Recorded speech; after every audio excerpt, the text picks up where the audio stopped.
बिल्कुल सार, जरा भी असार को नहीं रखा है, सब हटा दिया है, सिर्फ सार को ही बचाया है। इनमें एक एक शब्द महत्वपूर्ण है। सर्व ग्रंथि नाम, सारी ग्रंथियां।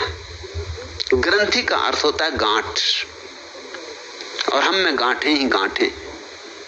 उन्हीं गांठों के कारण तो हम सब अष्टावक्र हो गए, जगह जगह से टेढ़े हो गए। आदमी तो कहां मिलते, ऊंट चले जा रहे हैं, ऊंट कतारबद्ध ऊंट, जगह जगह गांठें। ऊंट की खूबी यही,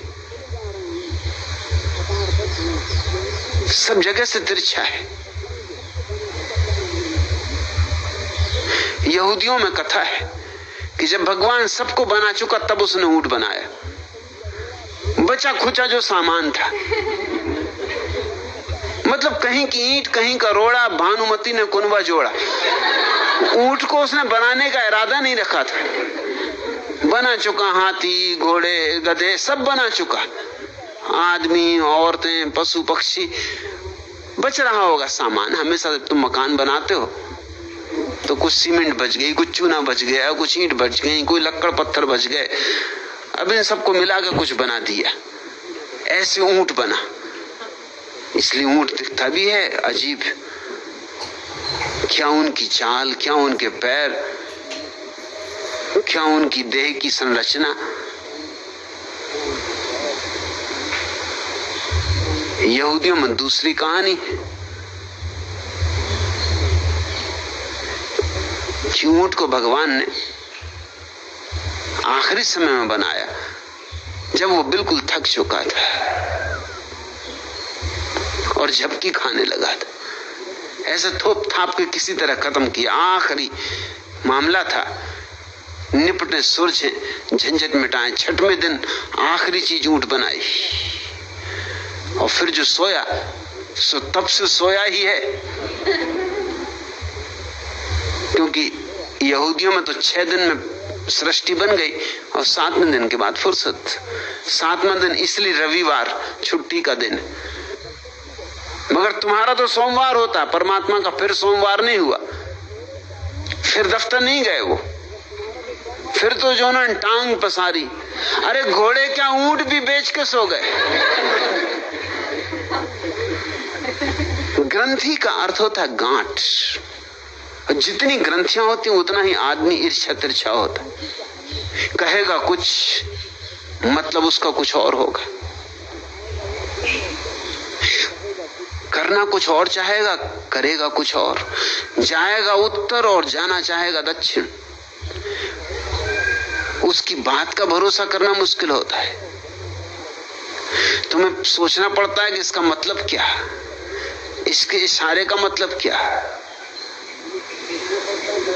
मैंने सुना है 2 व्यापारी,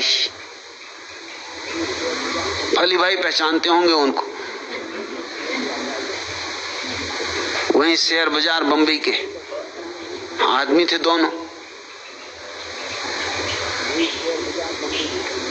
बोरी बंदर पर मिले। एक ने दूसरे से पूछा कि भाई कहां जा रहे हो? उसने कहा कहीं नहीं, यही दादर तक जा रहा हूं। दूसरे ने कहा तू किसी और को बुद्धू बनाना, मुझे पक्का पता है कि तू दादर ही जा रहा है। देखते हो मजा। उसने कहा मुझे पक्का पता है कि तू दादर ही जा रहा, तू किसी और को बुद्धू बनाना। क्योंकि जाएगा कहीं और बताएगा कहीं, वो मुझे मालूम। तू सोचता होगा कि दादर की बताएगा तो मैं समझूंगा थाने जा रहा है, मगर मैं पक्का पता लगा के आया हूं तू दादर ही जा रहा है। अब बेचारा सच बोल रहा है कि दादर ही जा रहा हूं, मगर माने कौन? इस जगत में इतने तिरछे लोग हैं, यहां सभी राजनीति में पड़ गए। छोटे छोटे बच्चे तक राजनीति में पड़ जाते, पढ़ना ही पड़ता है। क्योंकि माँ कहती कि हंसो, अरे मैं तुम्हारी माँ हूं, मुस्कुराओ, क्या पढ़े बैठ पढ़े हो। छोटा सा बच्चा मनोविज्ञान को खोज की कि 6 सप्ताह का बच्चा राजनीति सीखना शुरू कर देता। जैसे ही माता राम को आते देखता मुस्कुराने लगता। कोई मतलब नहीं उनको मुस्कुराने का। इन माता राम को देख के उसे कोई बड़ी प्रसन्नता नहीं हो रही, मगर झंझट से बचना है तो मुस्कुराना ठीक है। पोपला मुंह खोल देता है, ना कोई दांत है ना कुछ, न हृदय में कोई मुस्कुराहट का भी सवाल है, मगर होंठ फाड़ देता है। माता राम प्रसन्न हो जाती, स्वागत हो गया।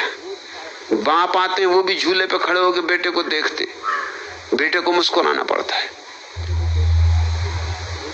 मुल्ला नसरुद्दीन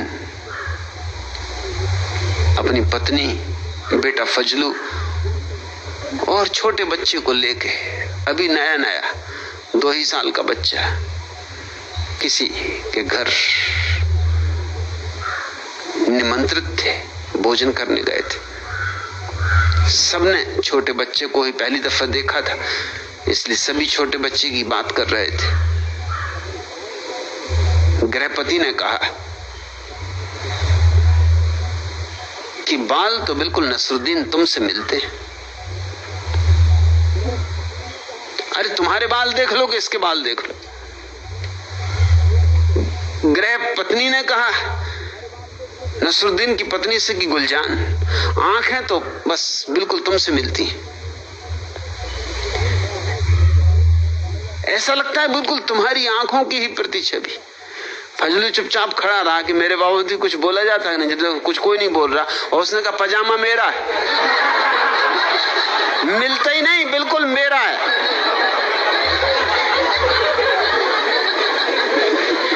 क्या करोगे जहां सब अपनी अपनी चला रहे हैं, अपनी अपनी धांक रहे हैं, कोई के बाल किसी की आंखें। आखिर लड़का ये भी तो सोचे कि आखिर मेरी भी कोई इज्जत है, मेरी भी कोई प्रतिष्ठा है। इनके मिलते होंगे मगर मेरा पजामा बिल्कुल मेरा है। कसम खा के कहता हूं, मोहल्ले पड़ोस के लड़कों को ला के गवाही में खड़ा कर सकता हूं। सालों मैंने पहना है और अब ये पहन रहा है। छोटे छोटे बच्चों को भी अहंकार पकड़ना शुरू होता है और वहीं से गांठ पड़नी शुरू होती। और माँ बाप भी अहंकार को पकड़ाते हैं, जहर पिलाते, कुछ करके दिखाना। अरे दुनिया में आए हो तो कुछ करके दिखाओ, कुछ नाम ही कर जाओ। जैसे जो नाम कर गए पहले, कुछ बहुत कर गए। क्या हो गया उनके नाम के कर जाने से? मगर हर बच्चे को हम कहते हैं कुछ होके दिखाओ, कुछ करके दिखाओ, कुछ बन के दिखाओ, यह बन जाओ, वह बन जाओ। स्कूल भेजते हैं, स्कूल में भी वही दौड़, महत्वाकांक्षा की। प्रथम आओ, स्वर्ण पदक जीतो, कुछ ना कुछ दुनिया के सामने अपने अहंकार को घोषणा देनी।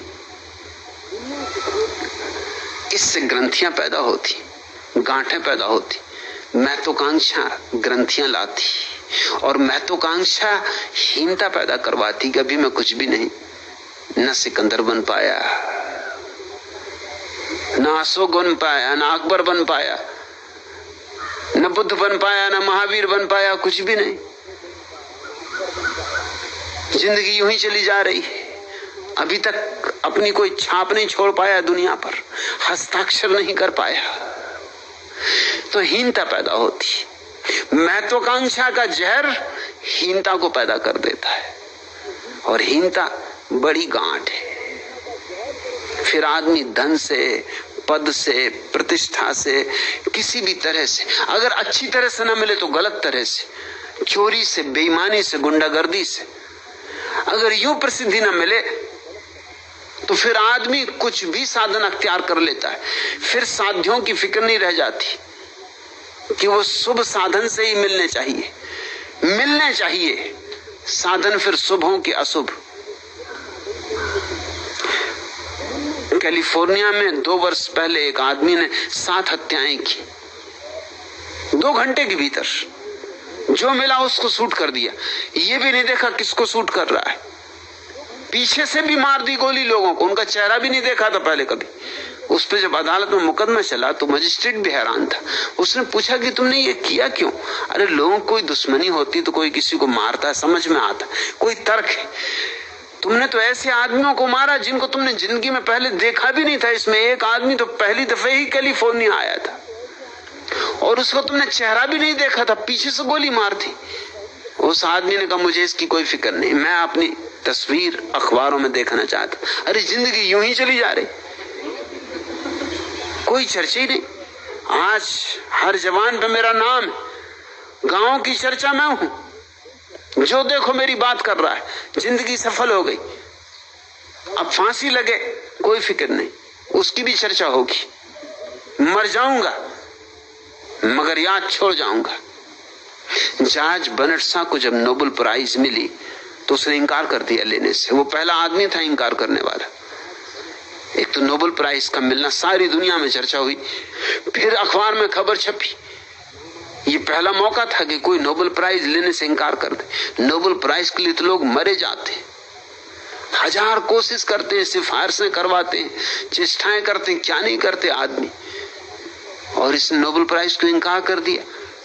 मिलने से भी बड़ी खबरें छपी कि ये इतिहास की पहली घटना, इतना बड़ा पुरस्कार, कोई 20 लाख रुपए मिलते हैं और सारे जगत में सम्मान, ऐसा कोई पुरस्कार नहीं। और बर्नार्ड शॉ ने इंकार कर दिया। बहुत चर्चा हुई, बहुत शोरगुल मचा। 2-3 दिन बर्नार्ड शॉ को बहुत खोजा गया, उसका पता ही नहीं चले कि वो कहाँ है। 3 दिन बाद पता चला वो अपने गांव चला गया था। उस पर बड़ा दबाव डाला गया है, इंग्लैंड की सरकार ने दबाव डाला।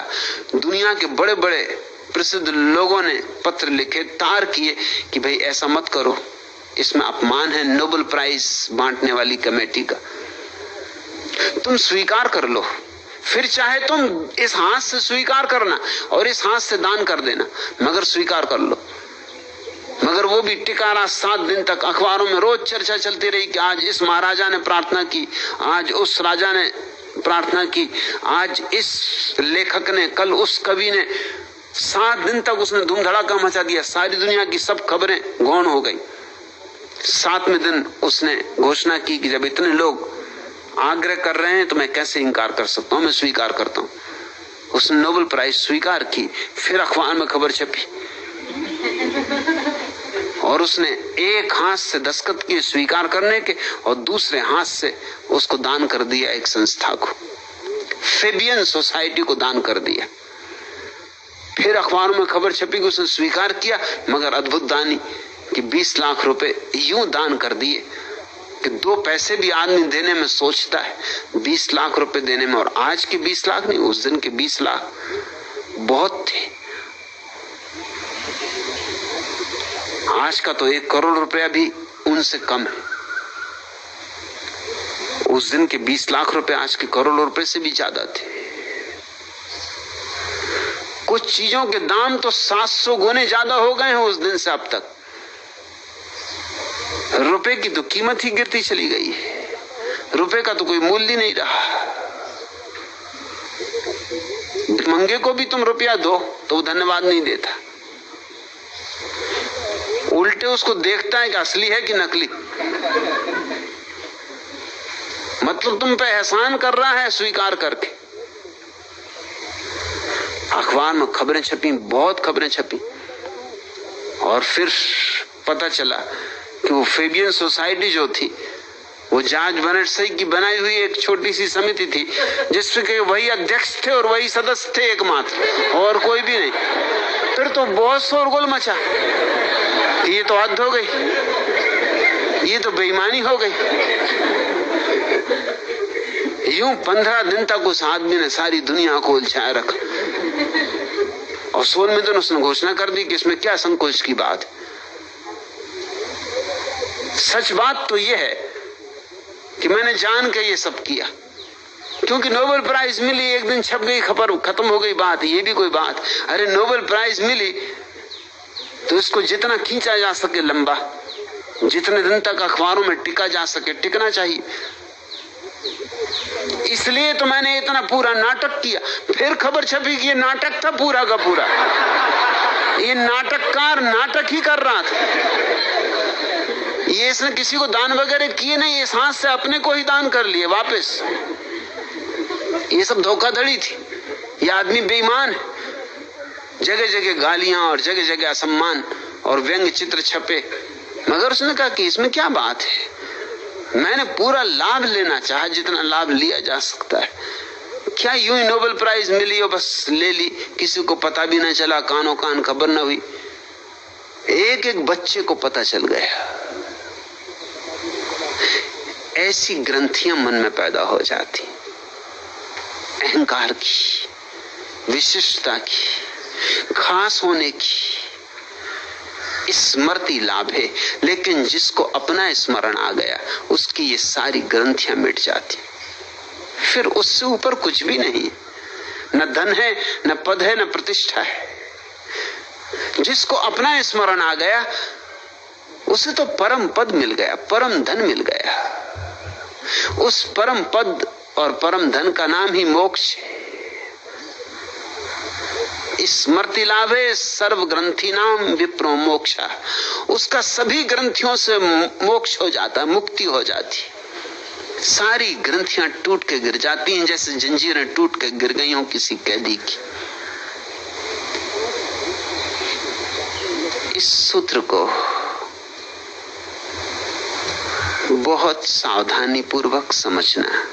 आहार अर्थात जो बाहर से भीतर आता है, स्मृति अर्थात आत्म स्मृति, ग्रंथियां अर्थात वे सब आकांक्षाएं जो तुम्हें बांधे हुए, वासनाएं जो तुम्हें बांधे हुए, गांठें जिनमें तुम उलझ गए हो, जैसे मछली जाल में फंसी हो, तड़फती हो, जिसकी सारी ग्रंथियां टूट जाती हैं, उसका मोक्ष है, उसका ही मोक्ष है।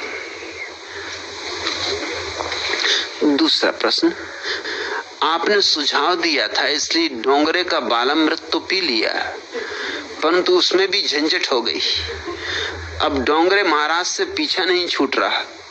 शिष्य तो आपका हूं और वचन उनके चोट कर जाते। अभी हाल ही में उन्होंने कुछ क्रांतिकारी वचन कहे, जैसे पहला, किसी मनुष्य का भरोसा ना करो, ईश्वर का भरोसा मत छोड़ो। दूसरा, गरीबी पाप नहीं है, गरीबों के साथ सम्मान पूर्वक व्यवहार करो। तीसरा, जब जन्म होता है तब मृत्यु का स्थान, कारण तथा समय तय हो जाता है, परंतु यदि अतिशय भक्ति हो जाए तो उसमें थोड़ा बहुत परिवर्तन हो सकता है। चौथा, जगत के साथ बैर ना करो, परंतु जगत बहुत प्रेम करने योग्य भी नहीं। क्या अब भी डोंगरे का बालामृत पीना जारी रखूं? क्योंकि डर है कि उसे पीते पीते शक्ति और भक्ति मिलना तो दूर, कहीं मति ही तिरोहित न हो जाए। संकट में हूं, भगवान कृपया मार्गदर्शन दे। सत्य वेदांत।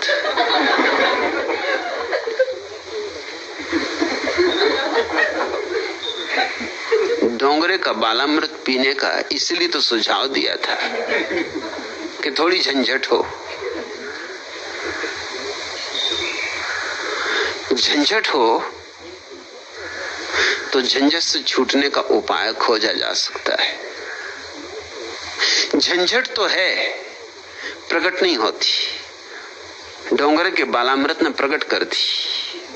बीमारी तो थी, डोंगरे के बालामृत ने छिपी बीमारी को अभिव्यक्त कर दिया। अच्छा हुआ, झंझट साफ हुई। साफ हुई तो अब तोड़ी भी जा सकती है। बाजार का यह हाल है कि ग्राहक पीला और दुकानदार लाल है। दूध वाला कहता है दूध में पानी क्यों है? गाय से पूछो। गाय कहेगी पानी पी रही हूं तो पानी ही तो दूंगी। दूध वाला मेरे प्राण ले रहा है, मैं तुम्हारे लूंगी। कोयले वाला कहता है कोयले की दलाली में हाथ काले कर रहे हैं। बर्तन खाली ही सही, हमारी बदौलत चूल्हे तो जल रहे हैं। कपड़े वाला कहता है जिस भाव में आया है उस भाव में कैसे दें? आपको 100% आदमी बनाने का आपसे 50% भी ना ले। धोबी कहता है राम ने धोबी के कहने पर सीता को छोड़ दिया, आप एक कमीज भी नहीं छोड़ सकते। 100 रुपये की कमीज भट्टी खा गई तो आप तिलमिला रहे हैं। इस देश में लोग ईमान को भट्टी में झोंक कर सारे देश को खा रहे हैं। दर्जी कहता है क्या कहा, पेट पर टाइट है, आंखें मत निकालिए। दर्जी का दोस्त देखने की बजाय पेट को संभालिए। जैसा बना है ले जाइए, कुर्ते को पेट के लायक नहीं, पेट को कुर्ते के लायक बनाइए। डॉक्टर कहता है आपके पास जैसा भी है ब्रेन तो है। इस देश में लोग बिना ब्रेन के कमाल कर रहे हैं, कुर्सी को खाट की तरह इस्तेमाल कर रहे हैं। पान वाला कहता है हमारी दुकान के पान की पीक जनपद की छाती से लेकर राजपथ की पीठ पर मिल जाएगी। पान खाकर तो देखिए, आत्मा खिल जाएगी। अनाज वाला कहता है आप खरीदते हैं और हम बेचते हैं, एक दूसरे को रोज देखते हैं। एक तीसरा और है, बड़े बाप का बेटा जो दिखाई नहीं देता मगर संसार को तार रहा है। हम तो केवल डंडी मारते, वो डंडा मार रहा है। बुक सेलर कहता है क्या मांगा, प्रेमचंद का गोदान। ये नाम तो पहली बार सुना है। आपने भी कौन सा उपन्यास चुना है? हम तो प्रेम कथाएं बेच बेच कर बूढ़ों को जवान कर रहे हैं। मामूली दुकानदार है मगर राष्ट्रीय चरित्र का निर्माण कर रहे हैं। चोर कहता है मुनाफाखोर मुनाफा खा रहे हैं और हम उनकी तिजोरी तोड़कर अधिकार और कर्तव्य की एक साथ निभा रहे हैं। किसी तिजोरी में झांक कर देखिए, आत्मा हिल जाएगी। किसी न किसी कोने में पड़ी लोकतंत्र की लाश मिल जाएगी। भिखारी कहता दाता 5 पैसे में तो जहर भी नहीं आता जो आपका नाम लेकर खा लें और ऐसे समाजवाद से छुट्टी पा लें। इस सरकार ने 30 वर्ष में इतने भिखारी पैदा किए हैं कि स्वयं सरकार को गिनने में 40 वर्ष लग जाएंगे। सत्य वेदांत उलझने तो बहुत है। डोंगरे का बालामृत पियोगे तो ये सब प्रकट होकर सामने आएंगी। ये सब प्रकट होनी शुरू हो गई होंगी, तभी तो डोंगरे महाराज से पीछा नहीं छूट रहा है। और उनके वचन चोट करेंगे, वचन ही कीमती है। क्या गजब की बातें कही। पहला, किसी मनुष्य का भरोसा ना करो। और डोंगरे महाराज कौन? पशु हैं, पक्षी हैं, गधे हैं, घोड़े हैं, ऊंट हैं, हाथी हैं, क्या हैं? किसी मनुष्य का भरोसा ना करो। यही तो बात गड़बड़ हो गई। अब आगे बढ़ने की जगह ही कहां रही। और वे समझा रहे हैं कि ईश्वर का भरोसा मत छोड़ो। आदमी समझा रहा है कि ईश्वर का भरोसा मत छोड़ो और आदमी का भरोसा करना मत। अब देखा कैसी गांठ लगाई। लाख खोलो तो ना खुले, जितनी खोलो उतनी और मजबूत होती चली जाए। इधर से खोलो तो उधर से गड़बड़ हो, उधर से खोलो इधर से गड़बड़ हो जाए। अगर उनका भरोसा करो तो आदमी पे भरोसा हो गया, वचन भंग हुआ। अगर उनका भरोसा ना करो तो ईश्वर पे भरोसा नहीं हो सकता, क्योंकि ईश्वर की बातें आदमी ही तो कर रहे हैं।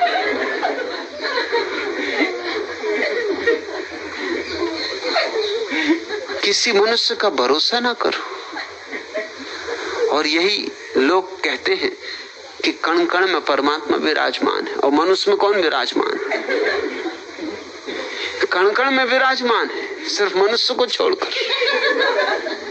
मैं तुमसे कहता हूं, सवाल इसका नहीं कि तुम किस पे भरोसा करते हो, सवाल भरोसा करने का। मैं तो कहता हूं बेईमान से बेईमान का भी भरोसा करो, धोखेबाज से धोखेबाज का भी भरोसा करो। अरे क्या ले जाएगा? समझो जेब ही काट लेगा कि कुछ पैसे चुरा लेगा, तो क्या खो जाएगा तुम्हारा? उसका ही कुछ खोएगा। 4 पैसे में वो अपनी आत्मा खो देगा और तुम्हारा क्या जाएगा? हाँ, तुमने भरोसा खोया तो तुम्हारी आत्मा भी गई। 4 पैसे के लिए भरोसा मत खोना। 4 पैसे खो जाएं तो खो जाएं, भरोसा मत खोना। मैं इंदौर से खंडवा आया और आगे मुझे जाना था। खंडवा स्टेशन पर गाड़ी कोई घंटे भर रुकती। एक भिखमंगा आया, फर्स्ट क्लास के डब्बे में मैं अकेला था, खिड़की के पास बैठा था। उसने कहा कुछ मिल जाए, मैंने उसे 1 रुपया दिया। सोचा होगा उसने कि आदमी बड़ा भोला भाला है और गाड़ी घंटे पर रुकनी है, सो वो अपने पर संवरण न रख पाया होगा। वो आदमी थोड़ी देर बाद फिर आया, अब की बार टोपी लगा के आया। उसने फिर मुझसे मांगा, मैंने फिर उसे 1 रुपया दिया। उसने मुझे बड़े गौर से देखा कि हद हो गई, क्या मेरी टोपी धोखा दे गई। दूसरी दफा कोट पहन के आया, फिर मुझसे मांगा, फिर मैंने उसे 1 रुपया दिया। अब तो वो थोड़ी देर खड़ा रहा, विचार करता रहा कि आदमी पागल तो नहीं, टोपी और कोट क्या इतना धोखा दिलाएं। तीसरी बार फिर आया, अब की बार हाथ में सिर्फ एक छड़ी लेके आया। उसने फिर मांगा, मैंने फिर उसे 1 रुपया दिया। उसने मुझसे कहा कि भाई साहब क्या आपसे एक बात पूछूं? तो पूछो। उसने कहा मुझे ये पूछना है कि क्या आप 4 दफे में भी नहीं पहचान पाए कि मैं वही हूं? मैंने कहा यही मैं सोच रहा हूं कि तू भी 4 दफे में नहीं पहचान पाया कि मैं भी वही हूं। और ना तो मैंने टोपी पहनी, न कोट बदला, न छड़ी उठाई, मैं भी चकित था। यही मैं सोच रहा था कि मुझी से मांगता है आके, ये पहचान नहीं पा रहा बेचारा। ये सोचता फिर कोई दूसरा आदमी, फिर कोई दूसरा आदमी।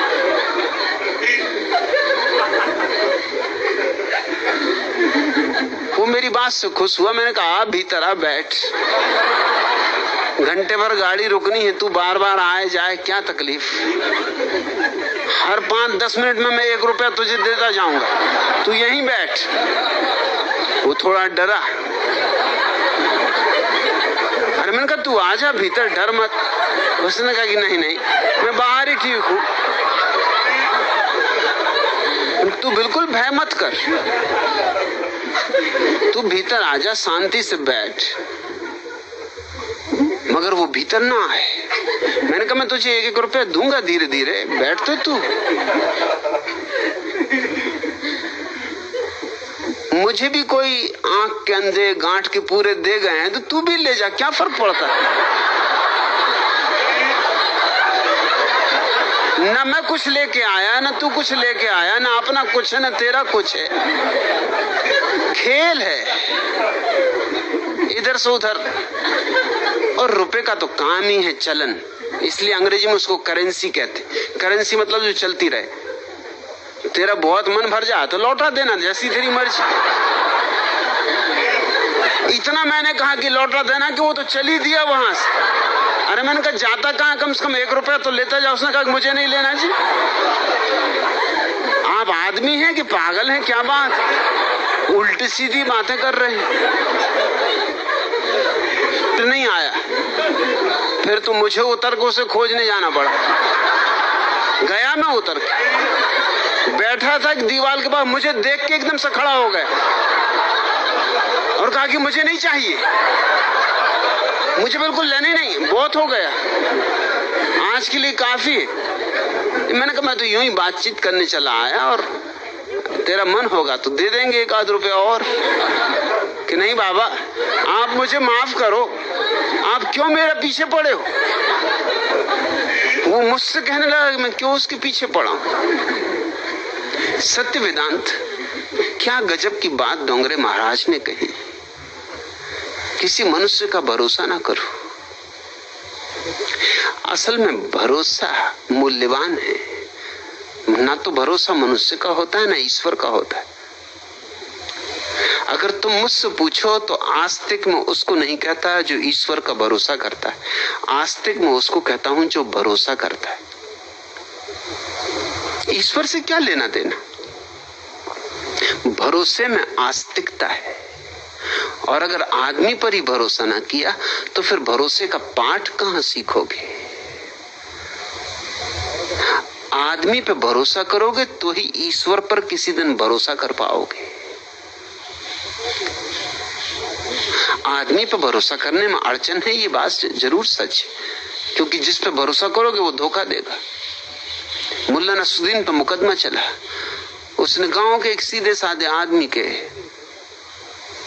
भरोसे का दुरुपयोग किया था।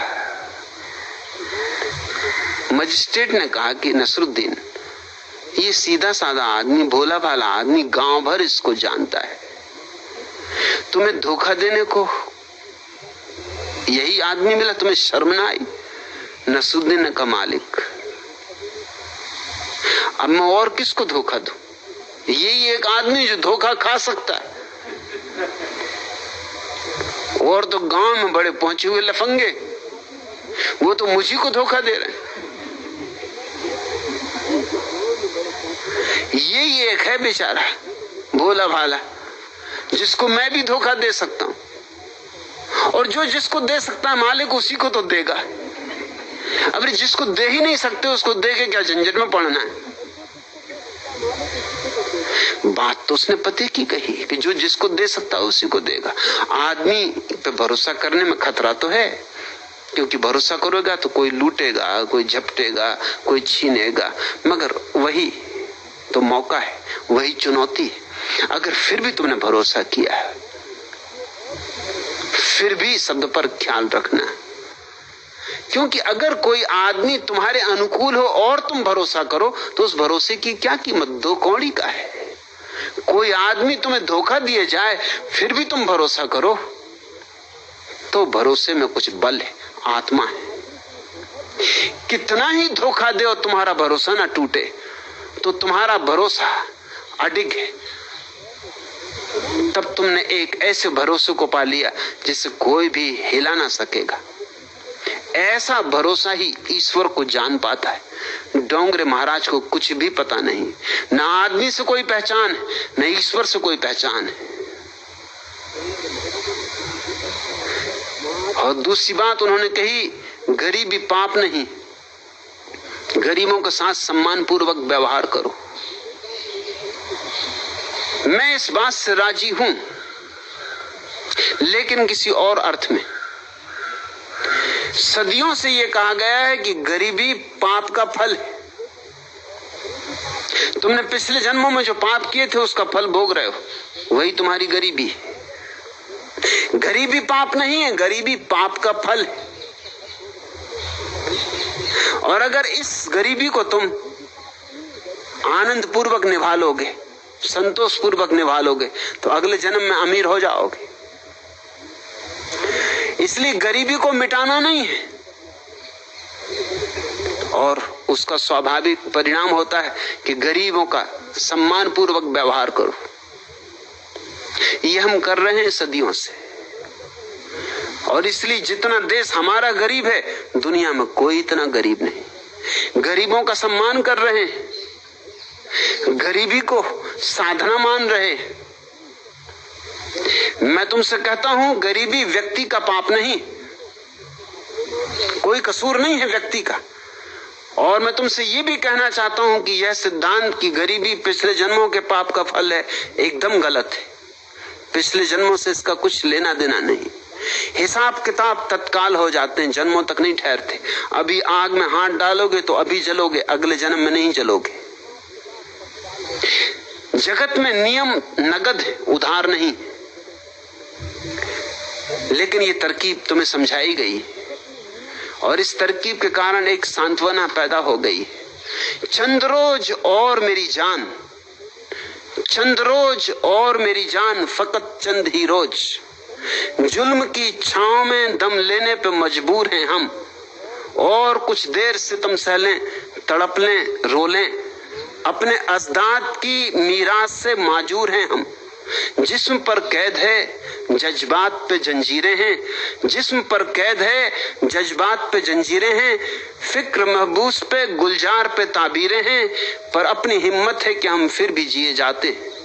अपनी हिम्मत है कि हम फिर भी जिए जाते हैं। और जिंदगी क्या किसी मुफलिस की कबा है जिसमें हर घड़ी दर्द के पैबंद लगे जाते। लेकिन अब जुल्म की मियाद के दिन थोड़े, एक जरा सब्र की फरियाद के दिन थोड़े, अरसाए दहर की झुलसी हुई वीरानी में हमको रहना है तो यूं ही तो नहीं रहना है। अजनबी हाथों का बेनाम गराबार सितम आज सहना है, हमेशा तो नहीं सहना है। ये तेरे हुस्न से लिपटी हुई आलाम की गर्द, अपनी दो रोजा जवानी की शिकस्तों का शुमार, चांदनी रातों का बेकार दहकता हुआ दर्द, दिल की बेसुध तड़प, जिस्म की मासूम पुकार, चंद रोज और मेरी जान, फकत चंद ही रोज। हम ऐसा अपने को समझाते रहे, थोड़े दिन की बात है और थोड़े दिन की, एक जन्म और फिर सब ठीक हो जाएगा। ये धोखे तोड़ देने के अब समय है कि हम इन्हें तोड़ दें। और उन्होंने कहा कि जन्म के साथ सब तय हो जाता है, बिल्कुल व्यर्थ बकवास है। और उन्होंने कहा जगत के साथ बैर ना करो, परंतु जगत प्रेम के योग्य स्थान भी नहीं। दोनों बातें एक साथ कैसे हो सकेंगी? एक ही बात हो सकती, अगर